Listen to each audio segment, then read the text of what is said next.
Shivsy. And I'm Nats, and together we are the Sisterhood Circle Podcast. Our vision is to create connections with our community and inspire change in the world. So be sure to subscribe on whatever platform you're listening to find out more. So let's dive into today's episode. Hi everyone, welcome back to episode 5 of our podcast. I can't believe that we're here already. It's absolutely flown in, man, hasn't it? How much of a buzz has it been? It's been so honestly, I'm having the best time ever. It's a pure buzz. We were so nervous about getting started with this, and now I'm like, right, can I come to the studio every week? You're like, so do you want to do this every single week? Every single week. But no, it's been brilliant, and so far it's just been great to see how much support we've had from the community. The response has honestly been amazing, from followers to messages to likes. It's just been so nice to see such a great support at an early on stage. Yeah, but it's only the beginning. Fantastic. So I want to just dive into this week's topic. So our topic this week is why women need to be strong, but also why we need to be connected. And I would say it's something that both you and I are wildly passionate about. Yeah, it's huge. I think it's something that doesn't ever really get talked about. I think as women, it gets talked about when it comes to results and all that kind of stuff, but they never really look at the importance of what being strong does for you, and the importance of actually just being connected in groups of women that have got your absolute back, and what that does for your physical health and your mental health as well. Of course. And I think when we talk about strength, especially within the fitness community, we're thinking about what our bodies are doing, but I'm really, really glad that you touched on there about mental health as well, because strength isn't just about your muscles. It's massively about your muscles, by the way, but the mental resilience that comes from strength training as well is huge. I think it's something that people don't really notice the change until you maybe point it out to them. Yeah. That they're like, actually, see, since I started doing that, that is where everything's felt a little bit easier, or I've really had that mental strength to deal with the really challenging stuff, because it's not always that life gets easier. It's just that you get to be a bit stronger to be able to cope and deal with it, which I think is so important. 100%. So I want to talk about muscle mass. And I want to talk about longevity and why that is so vitally, vitally important. It's huge. See, when it comes to strength training, for actually being able to build your own muscle and the benefits that come from that at that point in your life, but also when you're then starting to age, having more muscle and the benefits that come from that are absolutely massive for you. Yeah, so as a young girl, you're coming up and you've got a decent amount of muscle mass in most cases. Yeah, you've got a decent amount of muscle mass. And what I would say personally for myself is, one morning I just woke up and I had cellulite in my arse, right? I did. It just one day, it just was like, what the hell? Where did you come from, right? And I never really thought about it, but it was probably my early 30s that I really, really started noticing it. And don't get me wrong, it's not my favourite thing in the world, but you do learn to love it. But it really got me thinking about what's happening with my body that I woke up with that in March. Yeah. How did that happen? We no changing too much when it came to my diet or when it came to my movement or anything like that. What's happening? What is going on? I'm liking this. Exactly. So as a direct result of my ripple appearing in my ass, I was like, what is this? Why is this happening? And you usually see roughly around the age of 30 to 35, if you are not being consistent with probably the amount of protein that you're eating, your strength training, you're seeing a rise of about 1% increase in muscle mass every single year on year. 1% drop. Oh yeah. Increase. Oh no. Not muscle mass. Shit. No. Body fat increase. Right. Okay. Body fat increase. Oh, did I just drop the S-bomb as well? Here we go. Second one. See, there's 5 though. It's all right. It's know with that, so we can. So you're seeing, an increase of roughly about 1% body fat every single year on year.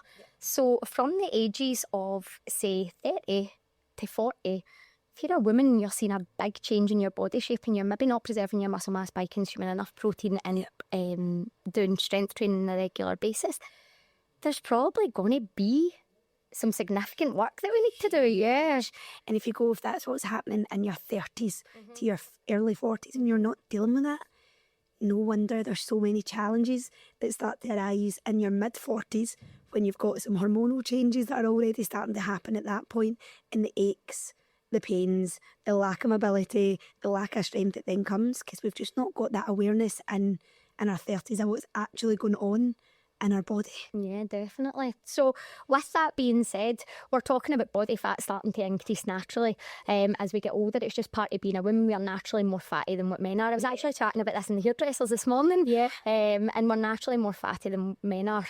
But as we get a wee bit older, we can also see that decline in our muscle mass. Huge. And if we're starting to reduce the amount of muscle that is in our body, the chances of aches and pains becoming more aware of aches and pains. Massive. Because if you look at it, it's like over the age of 30, if you're not strength training, you can lose up to 1% of your muscle mass every single year. Yeah. If you're in a position that you've not strength trained at all in your 30s, your body's then get 10% less muscle than what it had. So you're 10% less in strength. Yeah. So what pressure is that going to put on your joints? What pressure is that going to put on your day-to-day tasks? So you can really see why some people get to a point that there is such a struggle because there's not really been that understanding or that real education surrounding, right, this is how important strength training is. Yeah. I think the buzzwords in the fitness industry are always like fat loss and those side of things that we've covered in previous podcasts. But see if the buzzword is actually strength and what you're going to get from that, the real change happens as soon as you start to flick that switch for it's not just about those numbers, it's about your quality of life. Oh my God. And I think like one of those things like that we see day in and day out in curves is people really like their health improving. Yes. I think like if you think about wee Margaret from Irvine, right? Absolutely amazing. I don't know if I'm allowed to use her surname, but Margaret, if you're listening, you know who you are. Knows exactly who she is. Yeah. She was told she had to go for a knee replacement until she started strength training at curves. Now Margaret's what, in her late 60s? Maybe? Early 60s? I'm going to say early 70s. Shut up. No, I'm really confident when I say that. And she joined us at the point that she'd been to the doctors. Okay. And it was that she was to go for a knee replacement, but the waiting list was how long's a bit of string. And she knew that she needed to do something and she wanted to try a bit of movement. She came in not thinking she was going to be able to do any lower body machines. Yeah. Modified a few things. And honestly, see if you fast forward 12 months on that journey, we sat down at a table after a review. Our doctor was like, you no longer need to get your knee replacement. Like your muscle was improving, your strength is getting so much better, your mobility is transformed. And she's honestly like a different wee woman. And she comes in on a Monday and she's like, I can never pronounce this one right. I always want to say carvery, like a Sunday roast. Cabaret. No, it's a cavity. It's like a... I did that. So No, that's it's still no shop. Sunday. It's She not goes when she goes to to the a bowling carvery. club, like I always call it the carvery, right? And she's like, yeah, it's not the carvery. So she goes there, sorry. I genuinely thought you were on the wrong way. That they're Beamer now. She goes there like every second Sunday or something with her friends, and it used to be that she would sit and she wouldn't be able to get up and dance. Right, so she would be sitting, she'd be watching all her friends. She's now at a point that she can get up and she can dance the full time she's there. Wow. She's not in pain. She doesn't struggle with her energy and her movements. Absolutely brilliant. And to go from that quality of life where you're thinking, actually, I'm not going to be able to do these things as I get older and it's just going to get worse and I'm going to need to go for surgery, to actually go like that, right, okay, do you know what, I'm going to try and do something about it myself. Yeah. And do you know what, at 70 years old, not being a member of a gym before, how intimidating that could have potentially been. And to be able to go like that a year down the line, you're not just playing 6 weeks from now or 12 weeks from now, you're looking at the end game. And I always talk about start with the end in mind, and that's exactly what she did. Like, she went like that. Do you know what? If she came in and did her consultation, and we said, right, if you do this, and you do this with your protein, you do this with your strength training, you're regularly coming to curves, you're overloading your muscles in a really, really safe way that isn't putting too much stress on your joints, because that's what curves is. And you're doing that consistently using the same machines, repetition, then this is what's going to happen. And she went, do you know what? I'm going to do that. She absolutely took it head on. Yeah. Like, rather than being like, right, these are the cards that I've got given in this, I'm just going to be in this pain, I'm just going to suffer, and that's the way it's going to be. Like, she took it and she was like, I can make something of this here. Yeah. And when you go, imagine if she had not done that, Aye. where she could have been just now post-knee replacement. Yeah. Like that recovery and rehab to that, when you've not been strength training, when you've not been looking after your own health, is a lot harder than if you had been training. So it could have been a really different story. Definitely. Had she not just have introduced strength training into her life. Right. And I think like that's great to talk about end result and coming back the way But see if we maybe then actually jump to the front here for anybody that's maybe not doing strength training right now, or any female that's not doing strength training right now. There is so many, or are so many benefits to being able to be consistent with some sort of an exercise program. We spoke about this in the last podcast, but when you do strength training at a regular basis, you're helping maintain your bone density levels as you get older. You're ensuring that you're going to be strong, you're going to be fit, you're going to be healthy, you're going to be able to run around with your kids or your grandkids. It's about the quality of your life. It's like, don't get me wrong, having muscle is sexy, right? Let's not lie. really It good. does. Even if you've got cellulite in your ass, if you get a wee bit of muscle attached to it, it's absolutely fine. But muscle does look good. But what it is going to do as we get older, like it blows my mind. It completely blows my mind. And I know a lot of people that are the same age as me. Yes. Right? And I know we've spoken about my age in like other podcasts that are the same age as me. And for me, I would probably say I'm a pretty strong person for my age. And I can give 20-year-olds a run for their money. Oh, absolutely can. Right? But I would say that has been because it's been 20 odd years of doing these consistent like exercises. But it doesn't need to be like that. Like, you can start now. 100%. And that's the thing, like, I think everyone thinks when they see someone potentially like you, Shivs, who is really strong, carries a good bit of muscle about them, they're just like, right, I'm never going to get like that, so I'm just not going to start. And it's like, that's a byproduct of consistency over a number of years, of course, but where could you be in 12 months if you just start? Imagine having 12 months worth of more muscle on your body, right? Where could you then be in 24 months? Yeah. The quality of life that you then get from that is massive. Like, if we think back to the club, you've got your likes of Sandra, who, yes, there's been an amazing physical result, but a lot of the benefits that she's got of being able to get down on the floor with her daughter at dancing and get back up without having issues with her knees, without having to grab onto stuff and no pain. Yeah. Those side of things are what's your life-changing part of it, and we're all in control of it. Yeah. I think that's a really, really important thing. Like, we've all got our own responsibility to look after our own muscle. Yeah, definitely. Regardless of whether that's for an aesthetic result, or because it's you've got a wedding, you've got a bikini to get into, whatever that might be. That's great, right? That's a reward. But we're responsible for our health, and part of that is massive. The muscle that you carry as your health. Exactly. So yeah. I think that it's lovely to hear you speaking about members that are in the gym. For you, Nats, what would you say the reason that you would find strength training so important for yourself?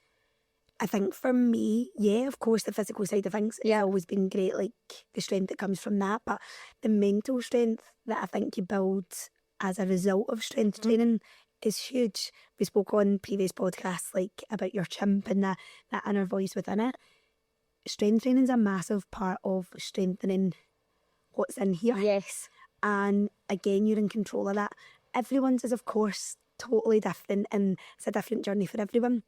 But see if you can get consistent, it's a routine for this. It's in a sense of achievement, and you know that you're making progress.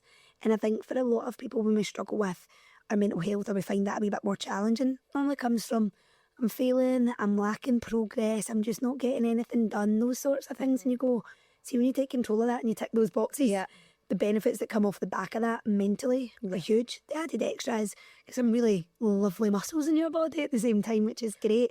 But I do massively say that strength training is how I would medicate my own headspace. Yeah, definitely. Massively. And if we were maybe to give some advice to some members around like strengthening their bodies, around how you could easily add stuff into your life that would benefit you, what do you think that we would be looking at some top tips around that? I think the top tip when it comes to any form of like building your strength is number one, consistency. Yeah. Right? If you've got no consistency surrounding your training, you're not going to get any real strength benefits. So if you're batting out 4 sessions one week, you're then not training for the next 2 weeks, then you're maybe getting one in. You're like, right, I've got 5 sessions in that month. Like, your body responds when things are done consistently over a period of time. Without a doubt. Your body doesn't go, right, 30 days, I've done those 5 sessions, right, these are the benefits that I'm going to be able to give, all right. Your body goes day to day. Yeah. So it's got to be able to have the consistency to get the benefit of actually stimulating those muscles. So consistency would be first and foremost. And no, you do not need to be back in 5 and 6 sessions every single week to be able to do that. I think everyone believes, and we talked about it on like series 3 or 4, like the extremes of the industry. Yeah. Like it's got to be that hard. See if you honestly for 12 weeks completed 3 strength training sessions every single week, the difference to your life would be huge. Every bit of your life. Like Every honestly, single bit of your life. everything would change. Yeah. So I think that would be like, mine would be consistency, and also like being aware of like managing your expectations with your frequency of it Yeah. at the same time. What would you say yours would be? I would say that definitely consistency drives everything without a shadow of a doubt. Yeah. I think that you absolutely need to preserve your muscle mass by eating enough protein. Yeah. And I think like one of the great things about protein is even if you're not doing strength training and you're consuming enough protein, you can hold on to your muscles, right? You can hold on to your muscle mass. And if we can hold on to our muscle masses at times where we're maybe not able to strength train as often, we don't just say hit the effort button, right? You saw it. You don't. It's not like you're doing everything and nothing. Yeah. I think that if you can make sure that you're consuming enough protein, and when I talk about protein, my recommendation with protein is always as natural sources as you can get, right? Yeah. You want to be able to nourish your body at the same time as getting your protein in. Chicken, fish, meat, dairy, beans, legumes, pulses, all of those amazing things. What is it I say? If it ran in the earth, it swam in the sea, you can pluck it from the earth or pull it from a tree, eat as much of your diet from that as you possibly can. So I would say like your protein definitely, but I think, see, like just to kind of circle back to what you said about frequency. Yeah. It's about not going to the gym and doing something different every single time that you go in, because your muscles respond to doing things repetitively. So you're stimulating the same muscles over and over and over again. And I think that especially as we get that wee bit older, and like building muscle does get a little bit harder as your hormones start to change. Yes. As we start to see reductions in things like estrogen and progesterone, and especially testosterone, which, by the way, girls, in case you don't know, you have got it in your body. As we start to get a wee bit older, it is harder to build it, but you can still maintain it. And I think this is huge, and it's where you go, there's so much work should be getting done in those ages of like that 30 to 40 area where your hormones, for the majority, because we all know that hormones are more more person specific than age related. Oh yeah, definitely. There's that period that you've got this great opportunity that, see if you got ahead of the game, you can set yourself up brilliantly. What is then going to happen? And there's so many people that I think we come into contact with daily that when they start to get the results, they go, I wish I'd done this sooner. Yeah. I just think you never want to get to that point in your life where you're maybe struggling, right, to get out of your bed, or those tasks that you once took for granted, being able to play with your kids, your grandkids, whoever that might be, is now really difficult. And you go, see, if I'd taken action 5 years earlier, this story could have been totally different. Yeah. So I guess the message that we're saying is, girls, if you are listening, or boys, if you're listening also, because we might have a few guys, we might have a few guys listening, is look after your vessel, maintain your muscle mass, be consistent with it. It doesn't need to be balls to the wall all the time. It just needs to be consistent. That's it in a nutshell, isn't it? And at the end of the day, remember, your body is your responsibility, no one else's. Yeah, definitely. So we wanted to kind of talk about, we looked at physical strength there. Yes. And we wanted to kind of talk about then mental strength for females, or for anybody, in fact, in that matter. And I think that when we were chatting, like when we decided to record this podcast and we were writing this episode, we wanted to really speak about alcohol and the effects that alcohol have on mental strength or mental health. Yeah. I think the big thing to remember when it comes to like looking at alcohol, like it's a depressant on your system. Like that naturally is going to cause havoc when it comes to your headspace. Yeah.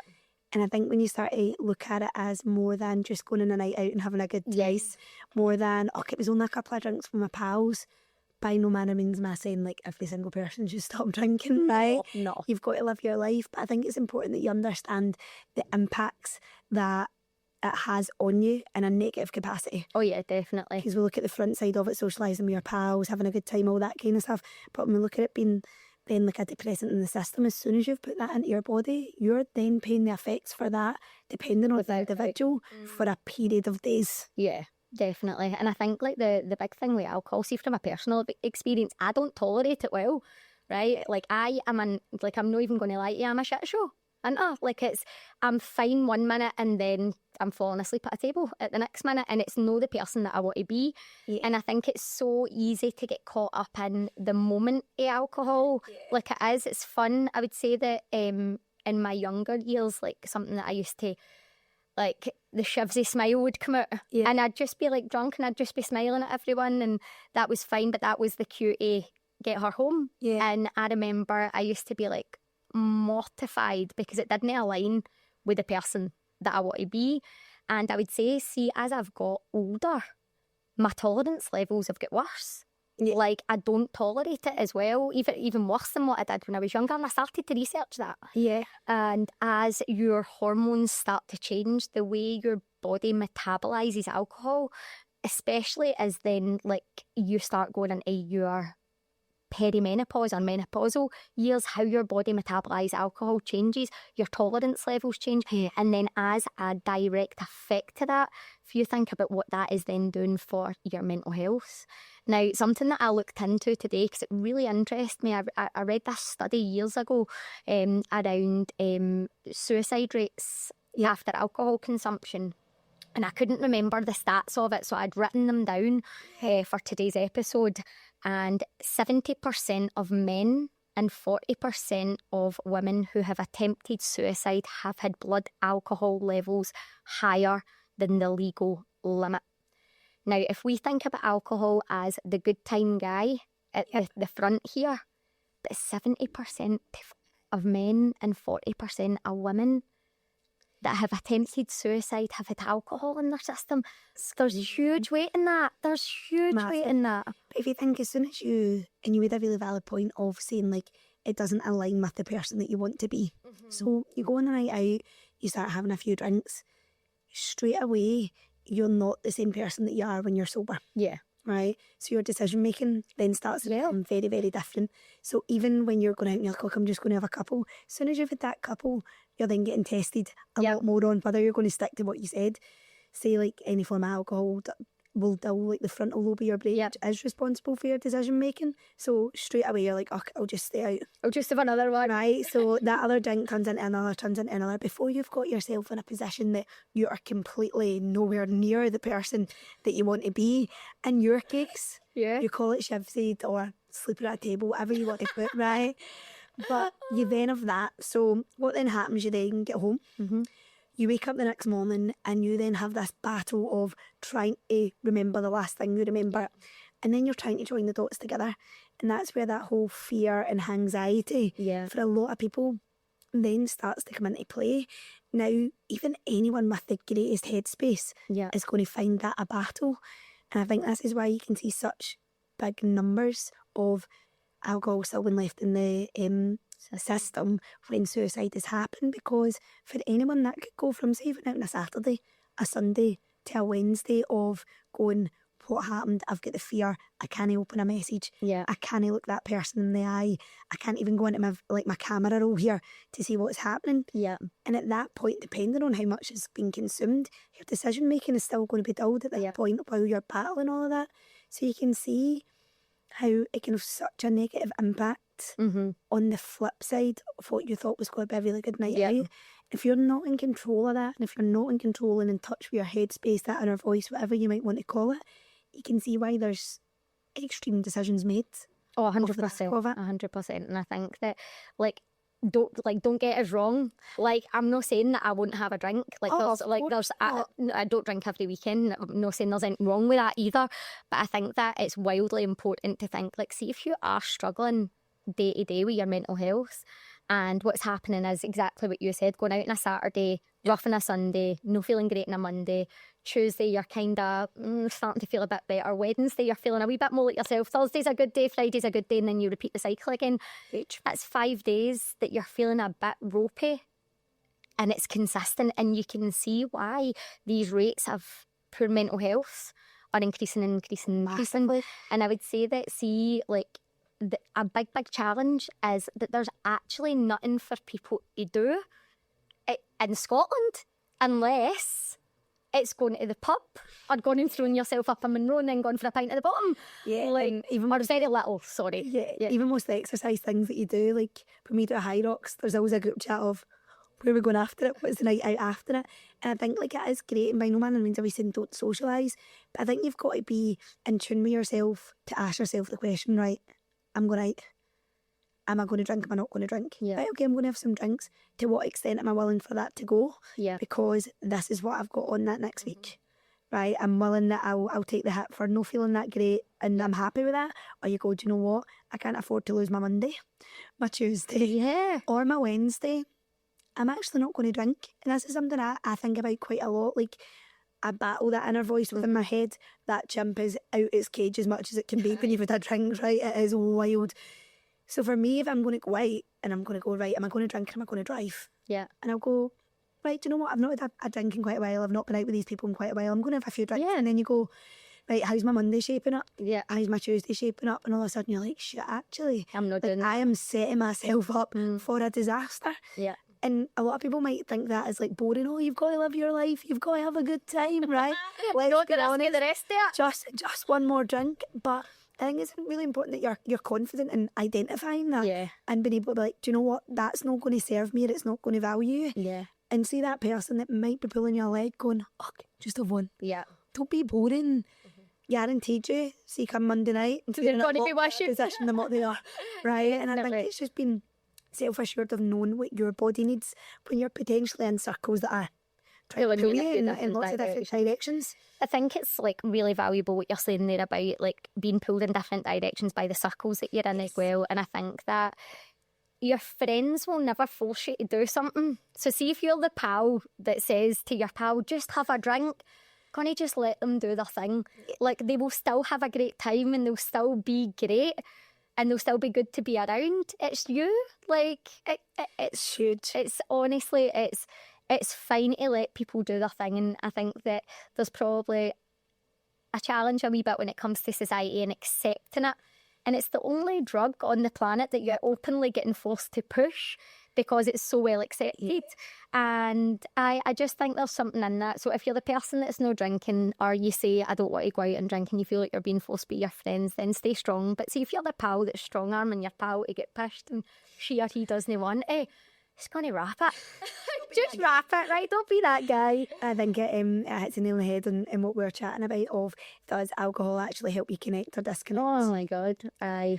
Right, and like as you go out with your friend group, because you're like, right, we're going to socialise, we're going to have a good time, we're going to catch up. And I do think for the first 90 minutes, there's an element of that where you've all got like a wee drink in you, you've got a wee bit You've got the wee buzz. and you're like chatting away, and that's brilliant. But I genuinely believe, see, after that kind of 90-minute, 2-hour mark, is absolute disconnection after that, because nobody remembers what they're doing. Aye.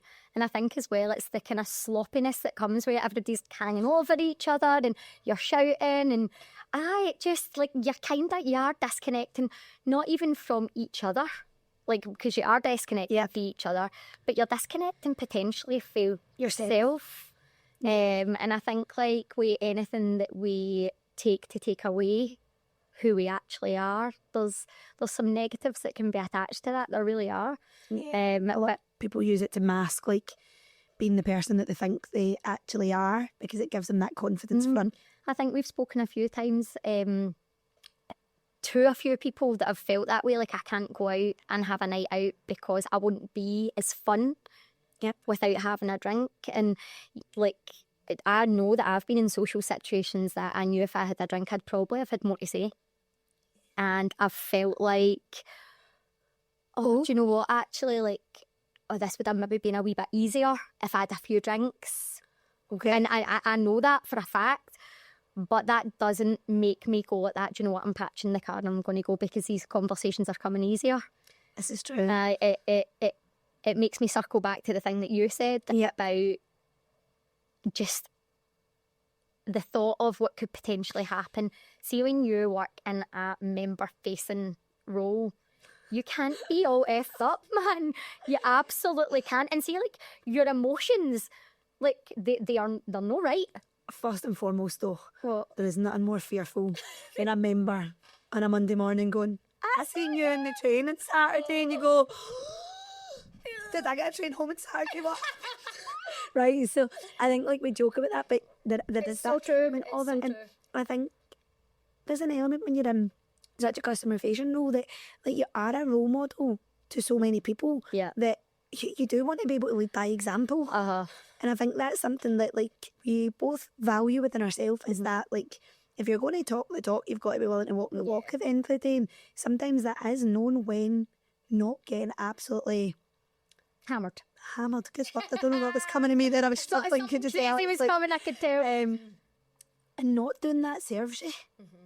I'll tell you what, see sometimes driving, being there for that 90 minutes while everybody's getting their wee buzz about them and then Go home at your pajamas. enjoy your night and an early night, looking in a group chat the next day and going, oh my God, I feel great. Yes. Everyone else is like dying inside. But Getting up, going for a run, loving life, and the next day actually being like, do you know what? I pure enjoyed my Sunday. how good is a Sunday? How good is a Sunday? I say Definitely. this all the time. I think you really value that time. And roughness is time lost, no matter what way that you look at it. Aye, it is definitely, because again, like, see if you think about also like what it then the negative effects, especially see if you're someone that's trying to get a physical result, like when you're going to the gym, say for talking sake, we have all been there, right? So out on the Saturday night, Yep. I'm just going to stick to the gins, 10 cocktails later. And then you wake up in the morning and you're hanging and you lie in your couch all day, and then you go out for dinner or whatever you do, and then you get all the munchies, and then you don't sleep that well that night because you get all the rubbish and your body's like hanging for the alcohol consumption. And then you wake up the next day and you haven't prepped your meals, and then before you know it, It just absolutely spirals. aye, it does. It definitely spirals. So prep your meals before you go. You should have got your food in for this one. Therefore, delete just eat off your phone as well so that doesn't manipulate. I think we talked about something there about, does alcohol help you connect or does it help you disconnect? And one of the biggest reasons we wanted to start this podcast was because there is a real lack of connection out there in the world. Yeah. You touch base on, it's really hard to have things to do in kind of Scottish culture that doesn't revolve round about alcohol. Yeah. As you say, whether it go on a night out, whether it be tuck yourself up in Monroe and then go to the pub straight after it, do a High Rocks and then you end up in a night out. And we are really lacking connection without that being a thing. Yeah. And we wanted an opportunity to be able to bring groups of females together to actually just be able to connect authentically as themselves, not with 2 glasses of Prosecco in it because they feel a wee bit more confident. And I think I'm massively excited for what's going to be from this as a result of it, because there are going to be so many of you guys that listen that can massively resonate with everything we're chatting about today and going, oh my God, like, are they talking directly to me?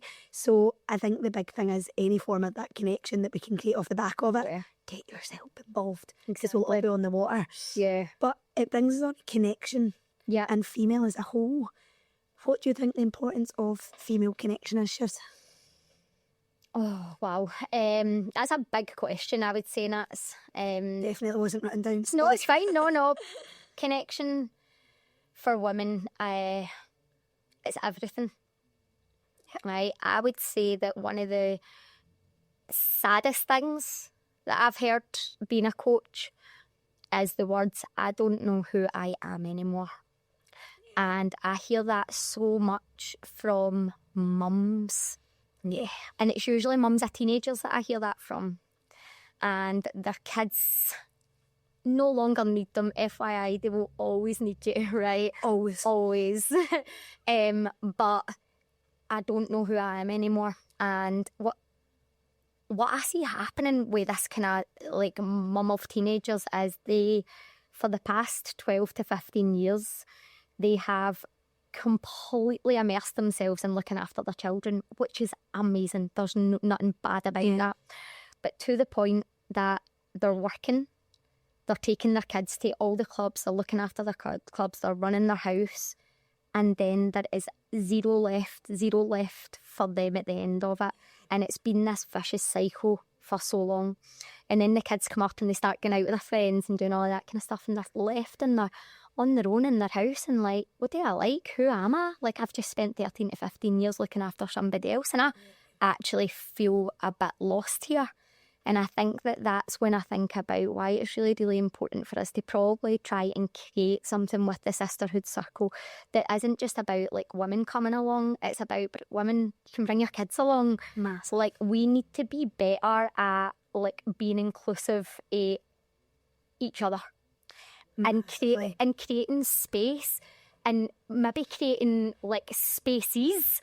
And there's so much to it because you've hit the nail on the head with females become so disconnected from themselves that they've got to be able to connect with themselves. But I think on that journey of, for a lot of people, bringing kids into the world and bringing them up, when they're first born, there's like newborn groups that you go to, there's toddlers that then make connections with other people through school friends. But then see as their kids start to get to that secondary point, and as you start to give them a little bit more independence, tends to be when your connection to other females starts to pull back. Because if you've maybe not got an established circle at that point, you've maybe not got a solid group, all of a sudden, not only do you feel that your kids are like, up my way, stealing it off. Shout out. You're not cool for the next 5 years. I'll tell you what, man, I would never think that, Mum, if you're watching. Me either. Would you? My mum's my bestie. Oh, I can't wait for Mike to come home. Phone her like 10 times a day. Yeah. She's like, what is it? Honestly, see, one of the most amazing things to be able to do is like phone your mum. Oh, so lucky to do it. It's amazing to do. I remember when I first came back from like Dubai, my mum and dad lived away for a period of time, driving home and phoning her, and I'd be like, hi. She'd be like, what's happening? I'd be like, just wanted to talk to you. What's up? And I do it every night, and sometimes you can tell she's like, hiya pal, and I'm like, are you bored of me? But anyway, digressing there.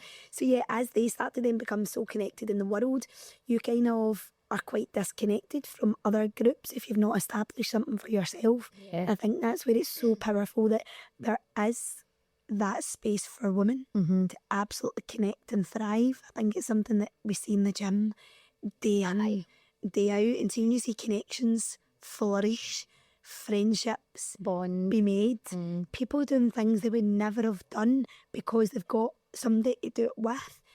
The world genuinely needs so much more of it because it's how we thrive as people, is being connected. And we're in a world just now that disconnects in so many ways. Any form of like physical interaction, like face to face. How much do I touch people? I am the most tactile person in the whole entire world. And do you know what it is? I know that, see, physical touch and intimacy, whether it be looking at somebody in the eye when you're talking to them, it produces a hormone called oxytocin. And oxytocin is the human connection love hormone. And when we live in a society that is on a screen, through a message, sometimes on the phone, we are lacking so much physical connection. And oxytocin it just calms your nervous system. It makes you feel good. It's what we're meant to have. Like, I will hug trees. And by the way, hugging trees is great. I'm only kidding on. I'm actually not kidding on, but that's a story for another podcast. And one with nature. Listen, I'll talk to you about this after and why, but we'll put this on another... As for just now, just hug all your pals. Hug all your pals. It really does give those absolute feel-good hormone when you're just connected with people. And I think one of the things we popped into chat about today is how disconnected we were during COVID. And the negative impacts that came off that. I think everyone's experience was totally different. But if we learned anything from that, it was how connected we need to be. I mean, for us, we went from seeing anywhere from 180 to 200 females a day, every single day, to, for me, being in the house by myself. And see, that for you, Nats, that must have been, like, for anybody that doesn't know, Nats, like, lived in, how long have you been in your flat? 5 years? 6 years? 7 years? Seven, because you were in your flat before I moved into my new house. Yes, I was 20 turning 21 when I came out. So for you, like, to go from that was a big thing. It was like you being in work and seeing people all the time, to go from that to being completely isolated and actually being told, like, you're bad if you go outside. Like, there was so much guilt attached to it, but I think at the same time, like, it was absolute loneliness. Like, see, just, you know, this sounds mad, but I was a pure supermarket tart. Aye, you were. Like, I took you can go to the shop once a day, legitimately. I like every shop once every I day. would go to like Morrison's just so, and I would wait. I would not go to self-scanner. I would stand in my line and I would wait my turn. I'd be like, hi, how's your day been? With your mask Person's got her mask. She's mental. Aye. But I just really thrived. Well, I do thrive off of chatting to people, right? Yeah. Like, I love helping people fill their cup. Yeah. But in turn, that massively fills my cup. And I think during lockdown, I really struggled with my cup was empty because something that really filled mine of that interaction with people wasn't there. Yeah. I would say that the longer that went on, the more I battled that voice inside my head of that chimp, like there was no cage in lockdown, man. That thing was living freely in my head. It was quite a hard thing to witness. Yeah, as well. Like your mum and dad were obviously living in Dubai, which was absolutely massive for you. Like Stuart for me was at his work every day, so I was like a puppy at the door waiting for him to come in. Like, what, Dad? I made food. I got things. Yeah, it's amazing. Good housewife when you've got time. But to circle back to you, sorry. Your brother at the time was working for Boots as a pharmacy, and he was an absolute rule follower. And you want to remember when they gave you a bubble? Oh, I get sunny outside. Absolutely. I would never say I use this word in life, but it's what I imagine being scunnered to feel like. I was just like, I just want to be around people. You could be around people in the garden. I remember being like, right, Sean, so do you want to have like a wee barbecue this weekend? We'll have like a few drinks and stuff. And he was like, no, I've got rules to follow. Like, I'm working in the front line. And honestly, like, my brother is not a rule follower, right? It was the first time in his life. And I remember being like, are you kidding me on? And then I spoke to my mum about it and she was like, you've got to respect that. And in my head at that point, I was like, nobody actually knows how I feel. Yeah. Just want a person. I remember I was like, right, well, if I can't get Sean, I'm going to get the next best thing. So I was like, up to their house, where was to install the dog. Brought him down, and then I ended up like chatting to you that day and stuff like that. And see, just having that bit of connection that day, albeit people could maybe say you shouldn't have been talking to someone else in a garden and all that, but that for me, I genuinely believe was a point that like I was like, right, this is going to be okay. Yeah. Seeing people like I can get through that, and I'm so grateful that was only for lockdown for me. Yeah. But for so many people, that can be their everyday life. Yeah. And I think that when we talk about, to circle right back to longevity, the risk associated with not preserving your muscle mass and not preserving your mental health is maybe that as you get older, you can't get out the house. And see, the thought of it's terrifying. It's so sad for people that's what they potentially be having to live. Yeah. So to kind of flip that back the way, if you can do anything right now to look after your mental health and your physical health, it's huge. And connect with other people, like pick up the phone to your people, pop round and see them. We're all busy, right? But do you know what? Like, time stands still for no man. That was 5 years ago this month that happened, that kicked off. I mean, remember they told us we could do 1 walk a day? I mean, you walk 10 miles every day and went for an Easter egg most of it. Easter eggs to teach your lockdown. I was an Easter egg that I bought at the shop every single day. But yeah, you did. And when you look at that, right, and that's a really valid point, getting outside. So during lockdown, we all struggled, and we struggled with that connection. Yeah. But we then identified what you had to do to fill your cup. Yeah. You had to get outside. You had to be active. Yeah. You had to get your sunlight in. You had to get your fresh air, because you knew that was a bare minimum that you could do for your own physical and mental health at that time. And had that not have been getting done at the same point of struggling, like, it would have been so much harder. Yeah. But I think to circle back, this is the same when we kind of go off. Are we circling back? We're circling back. We're sisterhood circling back. Anyway, good job. That's quite clever. I'm going to steal that circle back. Right? Yeah. That'll be the thing. You knocked it? Knocked it. No, I'll share it. Okay. Is that you've got to be connected. Yeah. Right? And you've got to put yourself into groups of, in this situation, females that have got your absolute back, because see, the effect that I had when I put myself into a more social situation there when I was really struggling was I was uplifted. Yeah. I was reassured. I knew that it wasn't going to last forever. I knew that it was going to be all right. See, when people are struggling day to day just now, and they're not in those pockets, they're struggling in their own head for a long period of time. Yeah. If you can be surrounded by groups of females that have your back, they're going to remind you that you can do it. Mm-hmm. they're going to be your biggest cheerleader and letting you know that that tough time will pass. And there is groups like that out there, and we like this is the vision. Like we want to be that group. We want to create pockets, not just all over Ayrshire or Glasgow, or we want to do it all over the world. Pretty much, we just want to hang out with you also. Yeah, so definitely. So let's start doing that immediately. And I think that puts us on to how important your circle is. Wow. And the great things that can come from it, but what you need to be aware of. Definitely. In it as well. So I think we called this bit Be Aware of Your Circle or Beware. I cannot remember that there for the life of me. But this is so true. And I think that the first thing that I wanted to talk about is, have you ever just been around someone that is friggin' sunshine? You just walk in, their smile lights up the room, they are a vibe, you engage with them, you look at them and you're just like, you are my person. And then you leave and you just feel good. Aye. Now, that is an energy giver, right? And everybody needs one of them in their life. 10 of them actually, you need 10. The more, the better. So if you're thinking about becoming an energy giver, do it. Absolutely. Flip side, yeah. If you are aware of going into an environment or with a person and you go and you feel like you are completely drained or zapped by them, that could be that they are energy vampires. That's what we would call them. And I think it's being aware of that.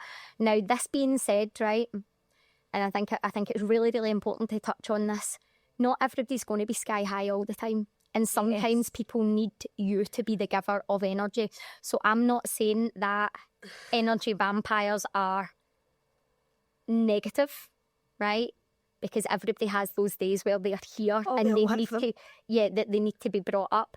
But it's being aware of what you are, because like we said earlier on, is it's your choice for the language that you talk and the conversations that you have. And even if you are a bit lower, being aware that you can bring your vibration up by changing your thought processes and changing your words and changing your actions, and maybe being around someone that's frequencies a wee bit higher.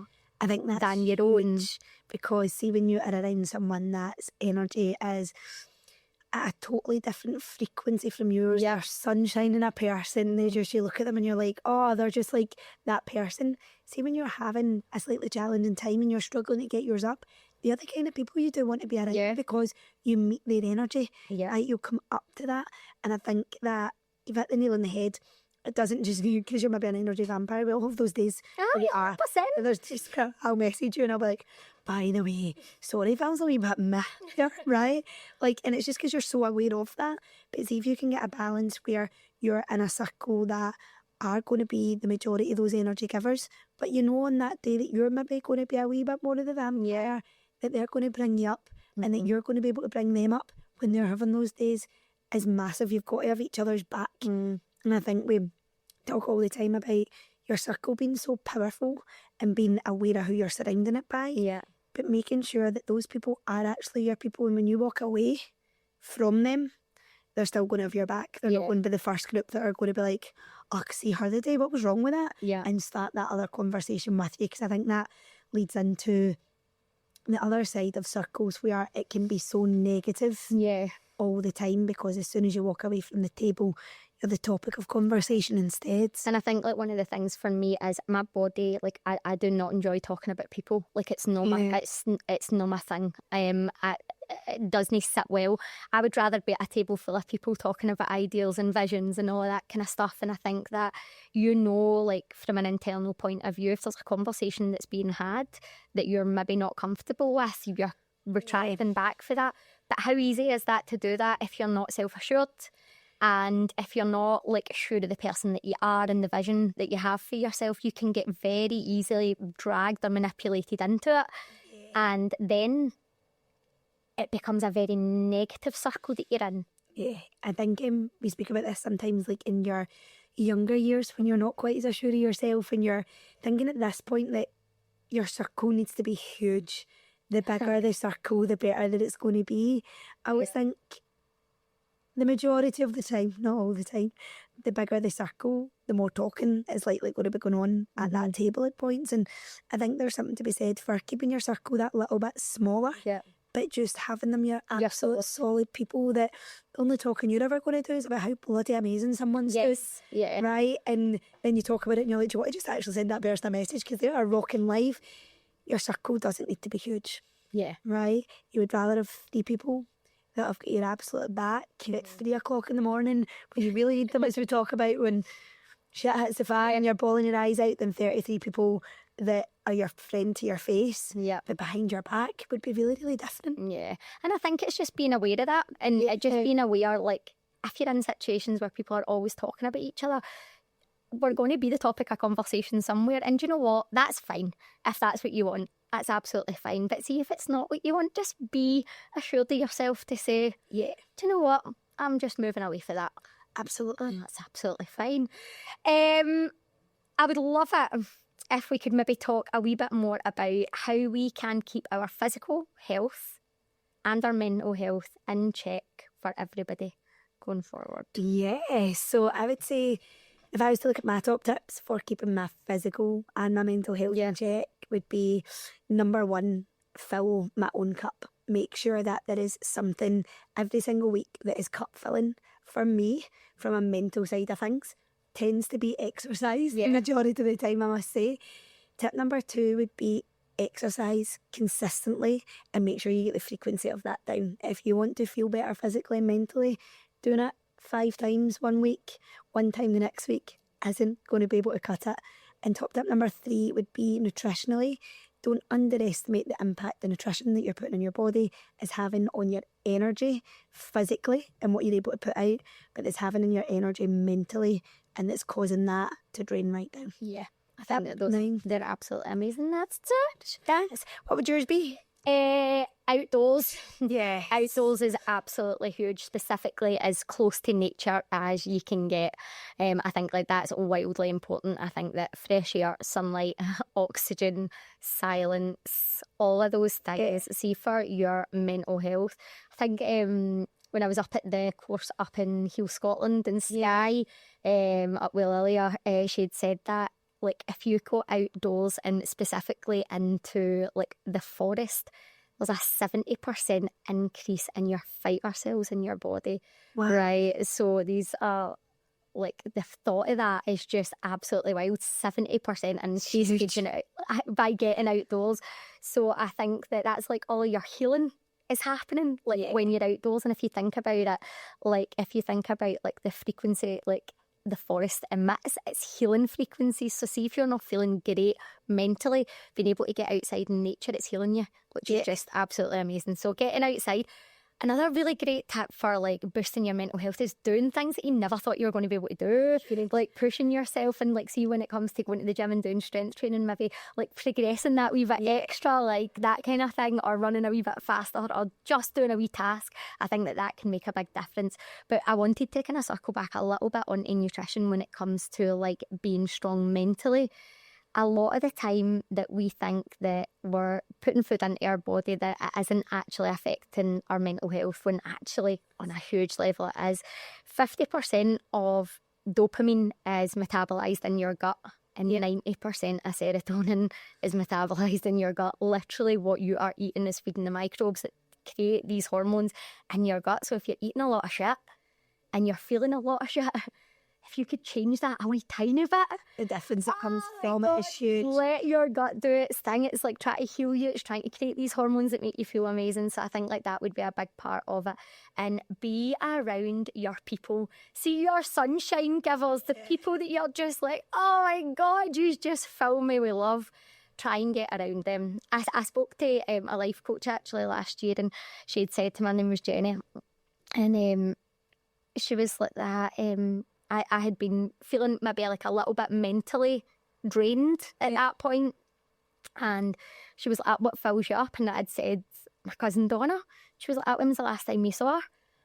And I was like, I don't know. And I'd said like about seeing our boys. I'm like, I'm just so busy. And I remember, I think maybe a few days later, getting in touch with Donna and going for a walk with her and seeing the boys, and genuinely phoned Jenny, and I was like, you are so right. Yeah. That's what that is. So you're never like, I know that we all get busy, but don't forget to fill your cup up with your people, your wee energy, like your energy givers. Massive. Defo. So there would be, those would be my top tips there. Perfect. So I think that really rounds us up for today. Episode 5. My God. Done and dusted, just like that. Just like that. So, girls, boys, thank you so much for listening, and we will see you for the final episode coming really soon. Yeah, thank you. Thanks. Bye.